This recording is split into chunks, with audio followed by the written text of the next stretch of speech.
Hello!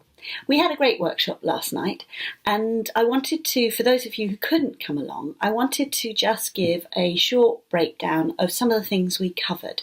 Obviously, I can't cover everything we did in the full hour, but just to give some insight into what we discussed and what came out of it. So if you haven't already had a chance to look at the videos I posted a few days ago on mirror neurons, take a look at them. They're in the post below. If you take a look, they're not very far below. So mirror neurons, they first discovered mirror neurons in about the late 1980s, early 1990s, and they've been studying them ever since, when they were doing some tests on monkeys to see what neurons were firing when they were eating. So they had the test set up, they got some data on it, and then somebody happened apparently to walk into the lab eating. Now this was at a point when the monkeys themselves weren't eating, but they were all still wired up. And what they noticed was the same neurons fired in the monkeys' brains when they watched somebody eating as had been firing when the monkeys themselves had been eating. Now, as I say, they've been doing a lot more analysis on this. And what they've established is that when we observe someone doing or reacting, the same neurons fire in our brains as would fire if we ourselves were doing it. They mirror what's going on. And so you can see how this is the basis for empathy. Because when somebody has an emotion, their body reacts in a certain way, and our body then mirrors that reaction. And when your body does stuff associated with an emotion, it has a tendency to trigger that emotion within us. So if our heart starts beating faster for a different reason than panic, we can still feel quite panicky, and we associate that physical with an emotional state. The second video I found fascinating. It's by a guy called Dan Siegel, who I've watched a lot of his stuff and read some of his stuff as well. And he talks about intent. So he starts describing mirror neurons and how we can mirror an action, or the same neurons are firing when somebody does an action.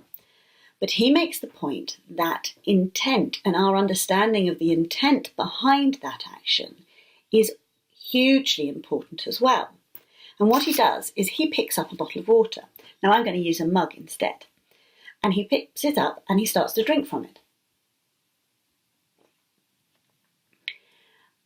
And what you notice is when you watch him drink from the bottle, there's a different feeling in your body as to when you've seen him just do that. And his explanation of this is that is because of the authenticity of intent behind the action. So how do we bring this into performance? Well, it's the difference between when we are acting and when we are conveying authentically a piece. Our audience will get so much more from us if they believe the intent behind the words and the music than if they feel we're just acting. What gets in the way of this, though, is often our thoughts, our ego, as somebody put it last night. And this could be a big ego. We could be egotistical, as we like to say. I am the great singer, great actor. Or it can be, I'm really worried I'm going to be terrible. I'm worried my technique's not going to be good. I'm worried I'm going to forget the words. I'm worried about what they're going to think of me, which is equally bringing us and our ego to centre stage. So if you think about the mirror neurons that will be triggered when an audience is watching someone thinking about their position in the piece, that is what they will receive. They will receive the bodily reaction to the fears and emotions that come out of worrying about a piece, or the feeling of I'm big, I'm great, or maybe they won't receive anything at all if it's too perfect. So Tim Galway would refer to this as being self one being brought in, self one being the conscious mind and self two being the subconscious mind and the body. Now, we have a tendency in this day and age to worship the self one, the conscious mind. As Descartes put it, I think, therefore I am. Our mind, we seem to think, are who we are. And our body is something there to be bossed around, to get in the way, to not do as it's told, to be told what to do. Tim Galway says this is entirely wrong because, to bring in another person, Eckhart Tolle in The Power of Now, the place where the conscious mind, self-one, lives is in the future or in the past. It can issue instructions, it can think about what's going to happen, it can ruminate over what has happened and try and learn lessons.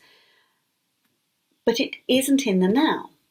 The bit that's in the now is self-two, the body and the subconscious mind. They are responsible for immediate action. And when self-one gets involved, Tim Galway makes the point that it tries to control. And in trying to control, it contracts the wrong muscles because it's not really responsible for muscle contraction. Self-two is responsible for muscle contraction. Self-one is responsible for saying, pick up that mug. Self-two then does it. It's interesting, if you try and make yourself pick up a mug, it suddenly becomes incredibly complicated. It's like repeating a word over and over again. It suddenly becomes ridiculous. Doing an action where you're being really hyper-conscious about it and trying to get your muscles to do it suddenly becomes very hard because it's not self-one's job. So the effect of bringing ego and ourselves into a performance is twofold. One, it triggers the wrong mirror neurons in our audience, wrong being not the ones we want to be triggered, not the ones associated with the emotion of the song. And two, it has a tendency to affect our technique by causing us to use the wrong muscles to tighten. And then when things start to go wrong, we want to exert more control, so we tend to tighten more. And then the mirror neurons in our audience get even more muddled up. So what do we do to take ego out? Now, Tim would say you need to find a distraction. And in music, and particularly in singing, we have the ultimate distraction. We have the distraction of the words and the music and the duet between voice and accompaniment, and the dynamics and the emotions they cause in us. And if we start to look at that with the conscious mind and think about what's going on in the music and expressing that, not in a controlling way, but in an expressive way, then think about the mirror neurons that will be then triggered in our audience.